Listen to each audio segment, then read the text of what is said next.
할렐루야. 오늘도 참으로 좋은 날, 생명의 삶으로 시작하는 여러분 모두에게 하나님의 크신 은혜가 넘치기를 주님의 이름으로 축복합니다. 저는 오늘 신명기 11장 22절에서 32절 말씀을 본문으로 어느 길을 택할 것인가 라고 하는 말씀을 전하기를 원합니다.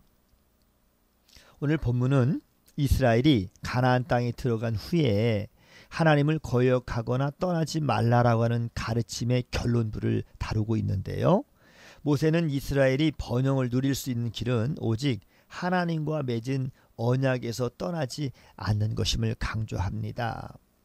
모세는 앞에서 계속해서 반복했던 말, 다시 말씀드린다면 하나님의 명령을 지켜 행하고 하나님 여호와를 사랑하라, 그리고 그 도를 행하고 하나님을 의지하라 라고 하는 말을 또다시 반복합니다. 22절 말씀에도 이스라엘이 그렇게 할 때 주변 나라들이 차지하고 있는 영토까지 차지할 수 있다라고 하는 약속을 전합니다.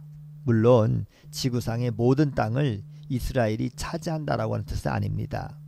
하나님은 이스라엘이 밟는 모든 땅을 차지할 것을 약속하시면서도 그 경계를 광야에서부터 레바논까지, 유브라데 강에서부터 서해까지라고 규정해 주셨습니다. 이는 1장 7절에서도 명시되었던 경계이고요. 창세기 15장 18절에도 나타나 있는 말씀이 있지만 아브라함에게도 약속했던 이 땅의 경계입니다. 이스라엘이 온전히 순종했을 때 허락하실 최대치의 영토라고 할 수가 있습니다. 이스라엘이 이 땅을 차지하는 방법은 군사력을 키우거나 많은 재물을 모으는 것이 아니라 하나님의 말씀을 지키고 그 언약 가운데 거하는 것입니다. 그렇게만 하면 하나님께서 이스라엘이 밟는 땅의 모든 사람을 두려워하게 하시고 이스라엘을 당할 자가 없게 하실 것이라 25절에 말씀하셨습니다. 교회를 부흥시키기 위해서 교회가 세상의 영향력을 발휘하기 위해서 무엇을 할 것인가를 말하면서 세상의 방식들을 사용해야 한다라고 하는 그런 가르침을 전한 사람들이 있는데요. 그러나 그러한 가르침을 따랐던 교회는 세상과 비슷해져서 거룩한 정체성을 잃고 오히려 세상의 조롱거리가 되었을 뿐입니다. 하나님은 분명하게 말씀하셨습니다. 하나님과의 언약을 지키고 그 안에 거하는 것이야말로 참된 교회의 부흥의 길이요, 하나님 나라를 확장하는 방법인 것입니다.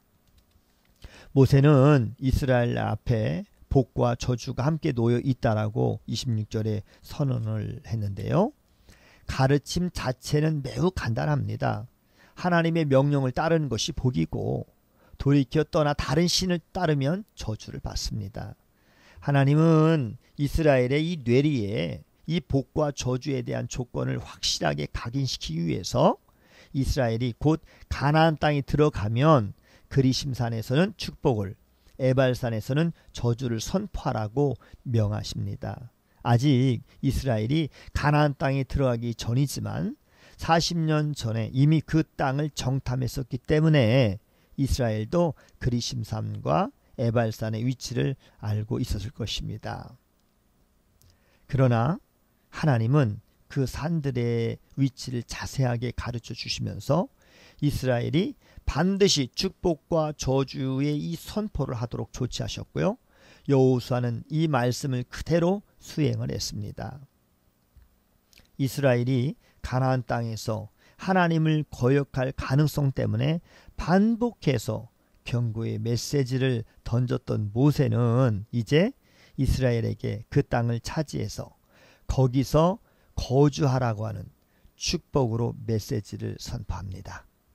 물론 이를 위해서 규례와 법도를 지켜 행함이 필요하다는 사실을 또다시 반복을 합니다. 31절 32절에. 문제는 이처럼 귀에 못이 박히도록 반복하고 또 반복한 이 가르침을 이스라엘은 저버리고 말았다는 것입니다. 죄인들은 언제라도 하나님의 법을 떠날 준비가 되어 있습니다. 우리도 절대 자만하지 말고 하나님의 말씀에서 떠나지 않기 위해서 철저히 주님을 의지해야 합니다.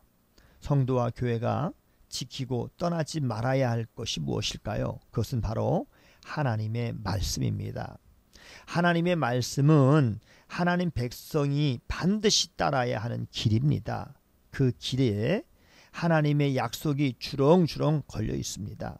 그 길을 충성스럽게 걷다 보면 하나님의 약속이 우리의 삶에 아주 풍성하게 이루어지는 은혜를 누리게 될 것입니다.